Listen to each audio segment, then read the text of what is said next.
का साक्षात्कार क्या होता है ये भी अभी तक संसार के प्रेमियों को पता नहीं है। इस पर मैं एक छोटा सा प्रमाण देना चाहती हूँ कि जिसको पूरे गुरु मिले होते हैं वो जीव कितना सौभाग्यशाली होता है, कितना परम सौभाग्य उसका होता है कि उसे पूरे गुरु मिले होते हैं। हमारे महाराष्ट्र के संत की बात है, उनका नाम है नामदेव महाराज। नामदेव महाराज एक बहुत ही विठल के समर्पित प्रेमी थे, भक्त थे, लेकिन बचपन से उन्हें विठल की भक्ति का बहुत रंग चढ़ा था। पर उनके माता पिता भी उतने ही उनके जैसे समर्पित भक्त थे विठल के। तो उनके घर का नियम था कि जब भी घर में खाना बनता था तो उनके पिताजी रोज खाना बनते ही थाली में खाना को लेकर पहले को भोग लगाते थे, जैसे हम गुरु महाराज को लगाते हैं, और फिर वो थाली घर लेकर आते थे और फिर सब लोग प्रसाद यानी कि खाना ग्रहण करते थे। अब नामदेव महाराज छोटे से थे, उन्हें क्या पता, वो केवल इतना देखते थे कि पिताजी रोज खाने की थाली लेकर मंदिर में जाते हैं और भगवान को खिलाकर आते हैं। अब उन्होंने जाते हुए देखा था, लेकिन थाली को वापस लाते हुए कभी नहीं देखा था कि थाली वापस खाली आती है या भरी हुई आती है। उन्हें लगता था कि जब खाली थाली भर कर ले जाते हैं भगवान को खिलाने के लिए तो भगवान खाना खाते ही होंगे, भोग लगाने का मतलब तो यही होता है। अब उस छोटी सी आयु में उन्होंने अपने दिल दिमाग मस्तक में ये बात को बैठा लिया कि भगवान भी भोजन करते हैं और उनके खाए बगैर हम खाना नहीं खा सकते। अब एक दिन ऐसा हुआ कि नामदेव महाराज के पिताजी को किसी काम से शहर जाना था, तो उन्होंने अपनी पत्नी से कहा कि देखो आज का भोग जो है नामदेव के पास दे देना भगवान को खिलाने के लिए। अब उनके माताजी ने कहा कि ठीक है, जैसे आपकी इच्छा, और उनके पिताजी बाजार चले गए। अब जब माता ने खाना बनाया, उनकी माताजी ने थाली में परोस दिया, तो नामदेव महाराज से कहा कि बेटा ये लो भगवान को भोग चढ़ाकर आ जाओ।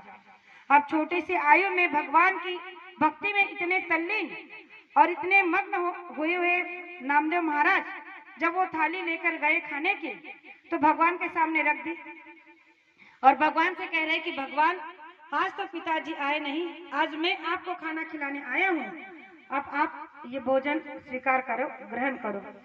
अब वह 10 मिनट 15 मिनट आधा घंटा हो गया, ना भगवान प्रकट हो रहे ना खाना खा रहे, क्योंकि उन्हें पता ही नहीं था कि भगवान को केवल भोग लगाते हैं, भगवान खाना खाते नहीं हैं। क्योंकि उनके पिताजी की भक्ति वैसे ही थी, उन्होंने वही देखा था, तो उनको लगा कि खाना तो पिताजी खिलाकर आते हैं और आज अगर मैंने इनको खाना नहीं खिलाया और पिताजी को अगर पता चल गया तो मुझे बहुत मार पड़ेगी, और मेरी अगर पिताजी को ये बात पता चल गई तो मेरी बहुत दुर्गति होगी। इसलिए वो भगवान के सामने हट करने लगे, जिद करने लगे कि आपको खाना खाना ही होगा, जब तक आप खाना नहीं खाओगे मैं यहाँ से नहीं जाऊंगा, क्योंकि मुझे आज पिताजी ने कहा है कि आपको खाना खिलाकर ही आना है। अब भगवान के उस बाल हट के सामने भगवान को रिझना पड़ा।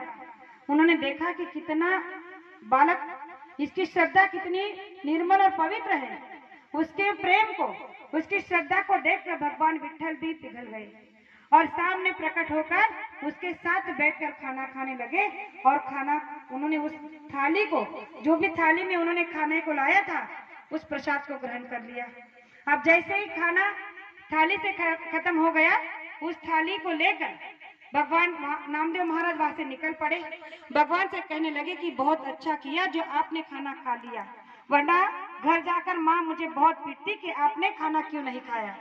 और ये बातें उनसे करके जब वहां से निकले तो थाली को बजाते हुए घर आ रहे हैं, तब तक उनके पिताजी आ गए थे। पिताजी ने देखा कि थाली में इसने भोग जैसे, तो उनके पिताजी ने पूछा कि नामदेव आप भोग का क्या किया, इसमें तो खाना है ही नहीं, भोजन है ही नहीं। तो उन्होंने कहा कि कैसे होगा, भगवान ने तो खा लिया। अब जिसने जीवन भर भगवान को भोजन कराया नहीं, वो क्या जाने कि भगवान ने सच में आकर भगवान ने उसके भोजन किया है। कहने लगे कि तुम मुझे बेवकूफ समझ रहे हो, अरे इतने सालों से मैं भगवान को खाना खिला रहा हूँ, आज तक उन्होंने निवाला नहीं उठाया और तुम कह रहे हो कि उन्होंने थाली भर खाना खाया।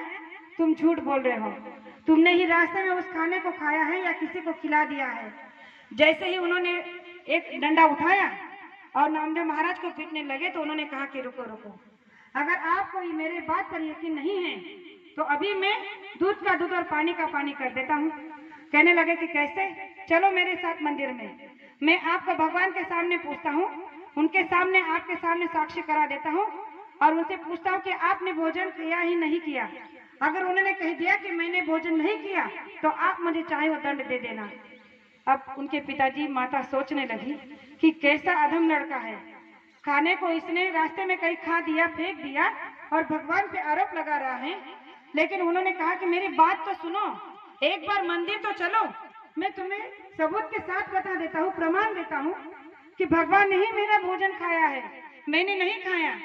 जब माँ बाप और गांव के लोगों को पता चला कि लोगों ने जब सुना कि अरे आज तो नामदेव ने चमत्कार कर दिया, भगवान को जो है अपने हाथ से भोग खिला दिया भोजन का, तो लोग उस दृश्य को देखने के लिए गांव उमड़ पड़ा।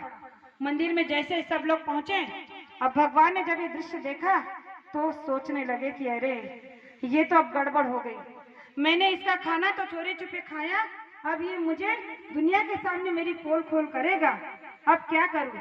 एक बार विवश होकर इसका खाना तो खा लिया, अब दोबारा से विवश होकर इसे दर्शन देना ही होगा, क्योंकि इसके जिद के आगे मेरी भी नहीं चलती। जैसे ही भगवान के सामने सारे नामदेव महाराज, उनके परिवार, गांव वाले पहुंचे, सारी भीड़ इकट्ठा हो रही है। नामदेव महाराज रो रो के भगवान से प्रार्थना कर रहे कि भगवान आप एक बार हमारे पिताजी से कह दीजिए कि आपने भोजन किया नहीं किया, क्योंकि इन्हें लगता है कि आज का भोजन आपने नहीं, मैंने किया है या मैंने किसी को खिला दिया है। लेकिन आप बता सकते हो कि आपने भोजन किया नहीं किया, बस एक बार। उसकी निर्मल भक्ति, उस छोटे से बालपन में जो भगवान का मनमोहक रूप भगवान को नजर आ रहा था, उसकी भक्ति पर वो लट्टू हो गए और उन्होंने विवश होकर नामदेव महाराज को दर्शन दिया। और जब साक्षात में भगवान विट्ठल वहां पर प्रकट हुए तो उनके साथ साथ माता पिता, गांव वाले सभी उनका दर्शन कर रहे हैं। और भगवान विट्ठल ने कहा कि अरे तुम कैसे माँ बाप हो, तुम्हारे बच्चे ने आज सच में मुझे अपने हाथों से खाना खिलाया है।